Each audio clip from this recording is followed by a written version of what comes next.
bakit hindi mo binitawan? Sa kabila nung fear na, oh my gosh, baka dito walang pera dito. Pero hindi.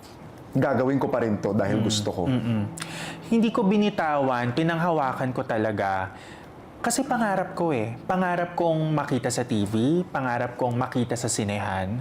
Yung fantasy ko na umacting sa stage, hindi pa rin nawawala eh. Nandun pa rin hanggang ngayon. And ang sabi ko sa sarili ko, kailangan dumating yung time na kahit content creator ako, nakikita ako sa ibang platforms or nakikita ako sa ibang medium. For me, yung pangarap na yon, hindi yun kailangan mawala kasi as long as naniniwala ka sa sarili mo na kaya mong matuto umarte or let's say kaya mo naman matuto makisama sa mga tao, darating at darating yung opportunities. Yes. Wala kasing iba na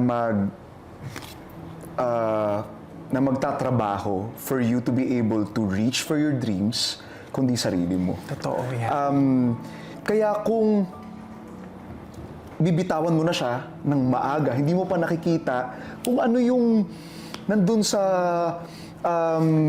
other side, no? Hindi mo pa tinatawid, hindi mo pinanghawakan yung courage mo na makatawid doon sa nai-envision mo, hindi mo makikita kung anong nandun sa kabilang dulo. Totoo. Kailangan pag meron kang goal, ikaw talaga yung gagawa ng paraan eh. Paano yung goal? Yung goal. Hawak mo ang goal. Di ba? Parang 6'7" yan eh. Ikaw naman pinapatawa Sorry na. Di ba? Hawak mo ang goal. Talagang ganun yung acting ko. No?